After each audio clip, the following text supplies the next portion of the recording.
ನೀವು ನಮ್ಮ ಸಮುದಾಯದ ಮುಖಂಡರುಗಳನ್ನೆಲ್ಲ ಒಟ್ಟಿಗೆ ಸೇರಿಸಬೇಕು. ಇವತ್ತಿನ ಪರಿಸ್ಥಿತಿಯಲ್ಲಿ ಪರಿಶಿಷ್ಟ ಜಾತಿಗೆ ಸೇರಿದಂತ ಸಮುದಾಯ ಎಲ್ಲ ಕರ್ನಾಟಕದಲ್ಲಿ ಛಿದ್ರ ಆಗಿದ್ದಾವೆ. ಆದರೆ ಛಲವಾದಿ ಸಮುದಾಯ ನಾವಾದರೂ ಹೇಳಬೇಕಾಗ್ತದೆ ಒಂದು ಮಾತನ್ನ ಈ ಸಂದರ್ಭದಲ್ಲಿ. ಅದಕ್ಕಾಗಿ ನೀವು ಆಯೋಜನೆ ಮಾಡಬೇಕು ಅಂತೇಳಿ ನಾನು ಕೇಳಿದೆ. ಆಗ ಇಲ್ಲ ಅಣ್ಣ ನೀವು ಬಂದ್ಬಿಡಿ ಡಾಕ್ಟ್ರು, ನೀವು ಬನ್ನಿ ಅಂತ ಹೇಳಿ ಅವರು ನಮಗೆ ಪರ್ಮಿಷನ್ ಕೊಟ್ಟಿದ್ದಾರೆ. ಅದಕ್ಕಾಗಿ ಬಂದಿದ್ದೇವೆ ಇಲ್ವಾ. ಮತ್ತು ಎರಡನೇದು, ಈ ಸಂದರ್ಭದಲ್ಲಿ ನಮ್ಮ ಕರ್ತವ್ಯ ಮತ್ತು ಗೌರವ ಸನ್ಮಾನ್ಯ ದಿವಂಗತ ಬಸವಲಿಂಗಪ್ಪನವರನ್ನ ನಾನಿವತ್ತು ನೆನೆಸಿಕೊಳ್ಳೇಬೇಕು. ಇಡೀ ರಾಜ್ಯದಲ್ಲಿ ಹೆಸರು ಮಾಡೋದಲ್ಲ, ಈ ರಾಜ್ಯದಲ್ಲಿ ಗೌರವವನ್ನ ಸಂಪಾದನೆ ಮಾಡಿ ನಮ್ಮೆಲ್ಲರಿಗೂ ಕೊಟ್ಟಂತ ಬಸವಲಿಂಗಪ್ಪನವರು ಮತ್ತು ಅವರ ಜೊತೆಯಾಗಿ ದಿವಂಗತ ರಂಗನಾಥ್ ಅವರು ನಮಗೆ ಎರಡು ಕಣ್ಣುಗಳ ರೀತಿಯಲ್ಲಿ ಆ ಸಂದರ್ಭದಲ್ಲಿ ಹೋರಾಟ ಮಾಡಿ, ಅವತ್ಯಾವ ಲೆಫ್ಟು ಇಲ್ಲ ರೈಟು ಇಲ್ಲ, ಒಂದೇ ಪರಿಶಿಷ್ಟ ಜಾತಿಗೆ ಸೇರಿದಂತಹ ಸಮುದಾಯಗಳಿಗೆ ಒಂದು ಧೈರ್ಯವನ್ನ ತಂದುಕೊಟ್ಟಿದ್ದು ಯಾರಾದರೂ ಇದ್ರೆ ಅದು ಬಸವಲಿಂಗಪ್ಪನವರು, ರಂಗನಾಥ್ ಅವರು. ಅದು ಈ ಭಾಗದವರು ಅಂತ ಹೇಳಿ, ಮಧ್ಯ ಕರ್ನಾಟಕ ಅಂತ ಹೇಳಿ ನೀವೇನ್ ಹೇಳಿದ್ರಿ, ನಮ್ಗೆ ಲೀಡರ್ಶಿಪ್ ಹೋಗ್ಬಿಟ್ಟಿದೆ ಅಂತ. ಲೀಡರ್ಶಿಪ್ ತಗೋಬೇಕು. ಲೀಡರ್ಶಿಪ್ ಸುಮ್ಮನೆ ಹೆಂಗ ಸರ್ಟಿಫಿಕೇಟ್ ಕೊಡೋದಿಲ್ಲ, ಈಗ ಕೊಟ್ರಲ್ಲ ಅಲ್ಲಿ. ಲೀಡರ್ಶಿಪ್ ಅನ್ನ ತಗೋಬೇಕು ನೀವು. ಮಧ್ಯ ಕರ್ನಾಟಕದಲ್ಲಿ ಇರ್ತಕ್ಕಂಥ ಮುಖಂಡರುಗಳು, ನಮ್ಮ ಸಮುದಾಯಗಳಲ್ಲಿ ಇರ್ತಕ್ಕಂಥ ಮುಖಂಡರುಗಳು ಲೀಡರ್ಶಿಪ್ ಅನ್ನ ಕೈಗೆ ಎತ್ಕೋಬೇಕು. ನಾನು ಕಳೆದ ಬಾರಿ ಬಂದಾಗ ಹೇಳಿದೆ, ನೀವು ಯಾರಿಗೂ ಅಡಿಯಾಳುಗಳಲ್ಲ, ಯಾರಿಗೂ ಅಡಿಯಾಳುಗಳಲ್ಲ. ನೀವು ಬಾಬಾ ಸಾಹೇಬ್ ಅಂಬೇಡ್ಕರ್ ಅವರು ಶಕ್ತಿಯನ್ನು ಕೊಟ್ಟಿದ್ದಾರೆ, ನಿಮಗೆ ಧೈರ್ಯ ಕೊಟ್ಟಿದ್ದಾರೆ, ಸ್ವಾಭಿಮಾನ ಕೊಟ್ಟಿದ್ದಾರೆ. ಆ ಸ್ವಾಭಿಮಾನದ ಸಂಕೇತವಾಗಿ ನೀವು ಲೀಡರ್ಶಿಪ್ ಅನ್ನ ತಗೊಳ್ಬೇಕು ಅಂತ ಹೇಳಿ ನಾನು ಕಳೆದ ಬಾರಿ ಬಂದಾಗ ಹೇಳಿದ್ದೇನೆ. ನಮ್ದು ಸಹಾಯ ಇದ್ದೇ ಇರುತ್ತೆ. ನಾನಾಗ್ಲಿ, ಡಾಕ್ಟರ್ ಮಹದೇವಪ್ಪನವರಾಗ್ಲಿ, ನಮ್ಮ ಶಾಸಕರುಗಳಲ್ಲಾಗ್ಲಿ, ಯಾವುದೇ ಸಂದರ್ಭದಲ್ಲಿ ನೀವು ನಮ್ಮನ್ನ ಕರೆದಾಗ ಬರೋದಕ್ಕೆ ನಾವು ತಯಾರಾಗಿದ್ದೀವಿ ಅಂತಕ್ಕಂಥ ಮಾತು ಹೇಳ್ತೇವೆ. ಹಾಗಾಗಿ ಇವತ್ತು ಡಾಕ್ಟರ್ ಮಹದೇವಪ್ಪನವರು ವಿವರವಾಗಿ ಹೇಳಿದ್ದಾರೆ. ಬಾಬಾ ಸಾಹೇಬ್ ಅಂಬೇಡ್ಕರ್ ಅವರ ನೀತಿ ನಿಯಮಗಳನ್ನ ಇಡೀ ಪ್ರಪಂಚ ಮೆಚ್ಚಿಕೊಂಡಿದೆ. ಸಮಾನತೆಯನ್ನ ಪ್ರತಿಪಾದಿಸಿದಂತ ಬಾಬಾ ಸಾಹೇಬ್ ಅಂಬೇಡ್ಕರ್ ಅವರನ್ನ ಪ್ರಪಂಚ ಗುರುತಿಸಿದೆ, ನಾವು ಗುರುತಿಸೋದಲ್ಲ. ಯಾರಿಗಾದ್ರೂ ಹೈಯೆಸ್ಟ್ ಪ್ರತಿಮೆಗಳು ಪ್ರಪಂಚದಲ್ಲಿ ಇಟ್ಟಿದ್ರೆ ಅದು ಬಾಬಾ ಸಾಹೇಬ್ ಅಂಬೇಡ್ಕರ್ ಅವರು. ಅದಕ್ಕಾಗಿ ಸುಮ್ಮನೆ ತಗೊಂಡೋಗಿ ಯಾರೋ ಒಬ್ಬರು ಪ್ರತಿಮೆ ಇಟ್ಬಿಡೋದಿಲ್ಲ. ಇವತ್ತು ಕೊಲಂಬಿಯಾ ವಿಶ್ವವಿದ್ಯಾನಿಲಯದಲ್ಲಿ ಅಂಬೇಡ್ಕರ್ ಚೇರ್ ಅನ್ನು ಸ್ಥಾಪನೆ ಮಾಡಿದ್ದಾರೆ. ವಿಶ್ವದ ಅನೇಕ ಜನ ಆರ್ಥಿಕ ತಜ್ಞರು ಅಲ್ಲಿ ಆ ಅಂಬೇಡ್ಕರ್ ಚೇರ್ನಲ್ಲಿ ಆ ಕೇಂದ್ರದಲ್ಲಿ ಅಭ್ಯಾಸ ಮಾಡ್ತಾರೆ. ಕಿಂಗ್ಸ್ ಕಾಲೇಜಿನಲ್ಲಿ, ಲಂಡನ್ ನಲ್ಲಿ ವ್ಯಾಸಂಗ ಮಾಡುವಂತಹ ಸಂದರ್ಭದಲ್ಲಿ ಇವತ್ತು ಕೂಡ ಬಾಬಾ ಸಾಹೇಬ್ ಅಂಬೇಡ್ಕರ್ ಅವರನ್ನ ನೆನೆಸಿಕೊಳ್ತಕ್ಕಂಥ ಜನಗಳಿದ್ದಾರೆ. ಬಾಬಾ ಸಾಹೇಬ್ ಅಂಬೇಡ್ಕರ್ ವಿಷಯವನ್ನ ಯಾರಾದರೂ ಬಹಳ ಸ್ವಾರಸ್ಯವಾಗಿ ಮಾತನಾಡೋರಿದ್ದಾರೆ ಅಂದ್ರೆ ಅದು ಡಾಕ್ಟರ್ ಮಹದೇವಪ್ಪನವರು. ಅವರು ಹೇಳಿದರು, ಈ ದೇಶದಲ್ಲಿ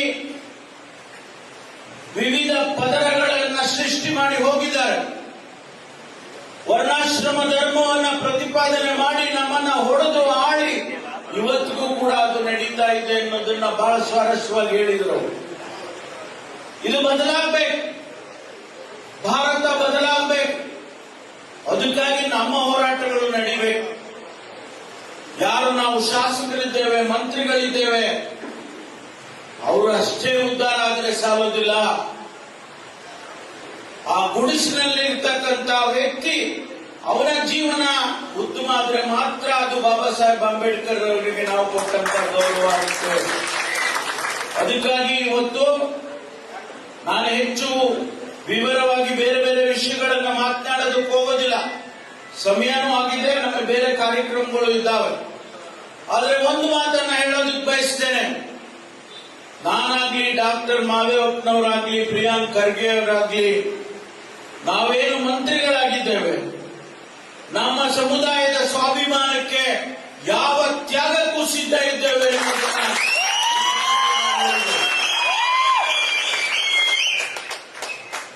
ಇವತ್ತು ಒಂದೇ ಒಂದು ಸೆಂಟೆನ್ಸ್ ನಲ್ಲಿ ಹೇಳ್ತೇನೆ, ಹೆಚ್ಚಿಗೆ ಹೇಳೋದಿಲ್ಲ. ನಮ್ಮ ಶಕ್ತಿ 24.1% ಇತ್ತು. ಪಿತೂರಿ ಮಾಡಿ ನಮ್ಮನ್ನ ಹೊಡೆದು ಇವತ್ತು 6.65 ಇಳಿಸಿದ್ದಾರೆ. ಇದು ಆಗಬಾರ್ದಾಗಿತ್ತು. ದುರ್ದೈವದ ಸಂಗತಿ, ಪರಿಶಿಷ್ಟ ಜಾತಿಯನ್ನ ಹೊಡೆದು ಛಿದ್ರ ಮಾಡತಕ್ಕಂತ ಕೆಲಸವನ್ನ ಭಾರತೀಯ ಜನತಾ ಪಾರ್ಟಿಯವರು ಮಾಡಿದ್ದಾರೆ. ಅರ್ಥ ಮಾಡ್ಕೋಬೇಕು.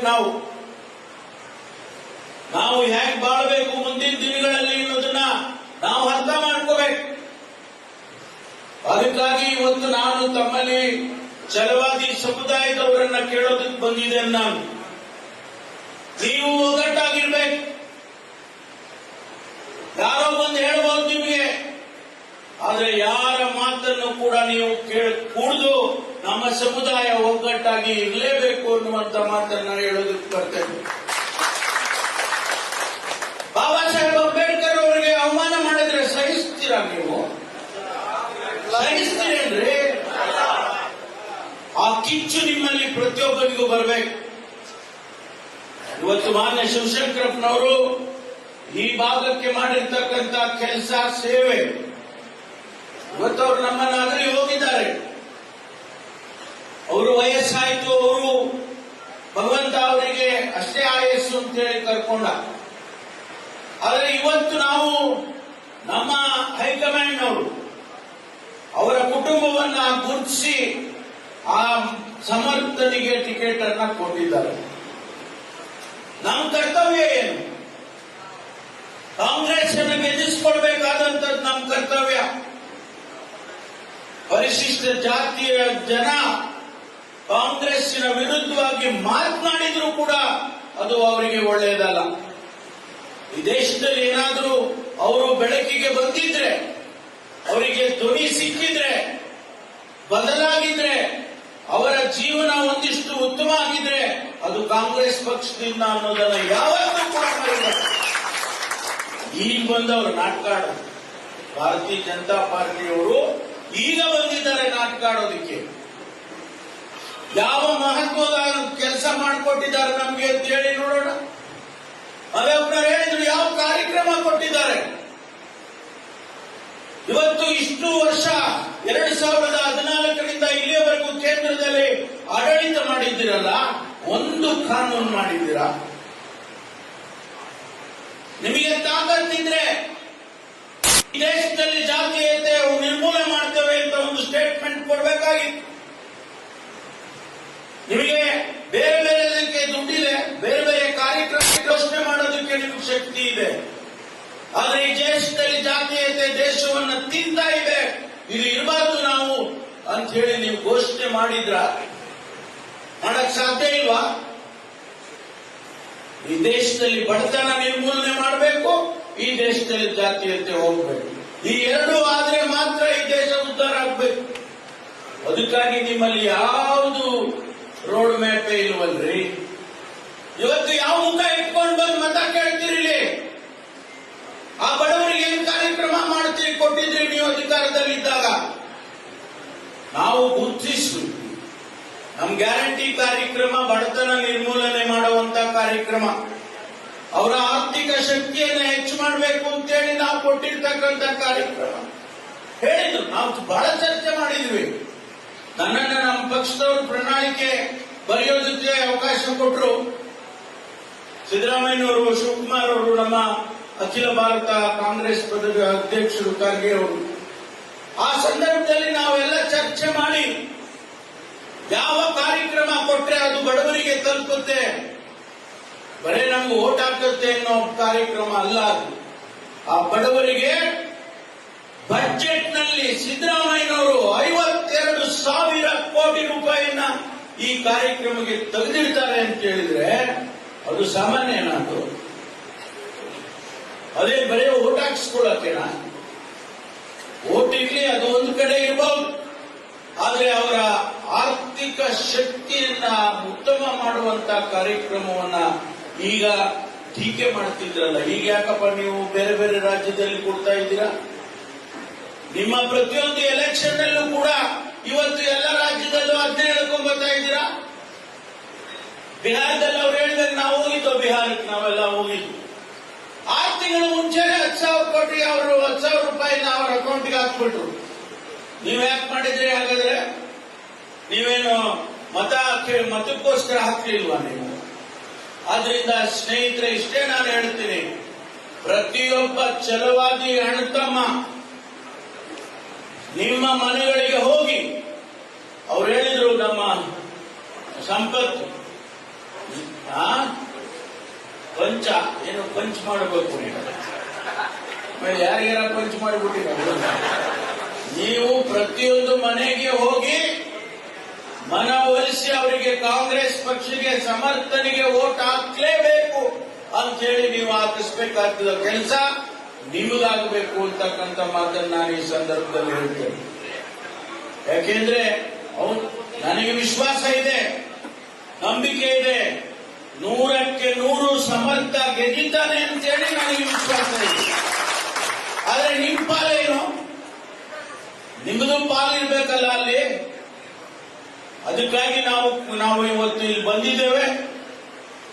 ತಾವೆಲ್ಲರೂ ಕೂಡ ಇವತ್ತೇನು ಇಲ್ಲಿ ಸೇರಿ ನಾವು ಬರೀ ದಾವಣಗೆರೆ ಬಂದ್ರಪ್ಪ ಅಂತ ನಾವು ಹೇಳಿದ್ರೆ, ನೀವು ಬಳ್ಳಾರಿಯವ್ರನ್ನು ಕರ್ಕೊಂಡ್ ಬಂದಿದ್ದೀರಾ, ಕೊಪ್ಪಳದವ್ರನ್ನು ಬಂದಿದ್ದಾರೆ,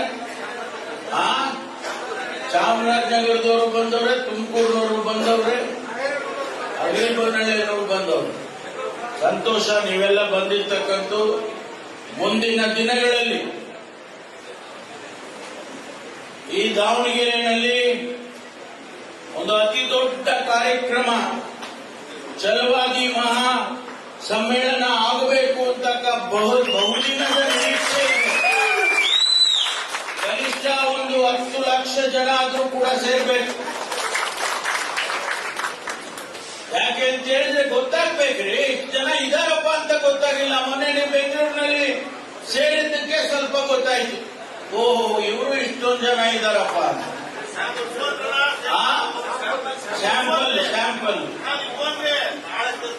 ಅದಕ್ಕೋಸ್ಕರ ಮುಂದಿನ ದಿನಗಳಲ್ಲಿ ಆ ಕೆಲಸ ಮಾಡೋಣ. ಯಾಕೆಂದ್ರೆ ಇದರ ಅವಶ್ಯಕತೆ ಇದೆ, ರಾಜಕೀಯವಾಗಿ ಇದರ ಅವಶ್ಯಕತೆ ಇದೆ, ಮತ್ತು ಅಭಿವೃದ್ಧಿ ದೃಷ್ಟಿಯಿಂದನೂ ಕೂಡ ಇದರ ಅವಶ್ಯಕತೆ ಇದೆ.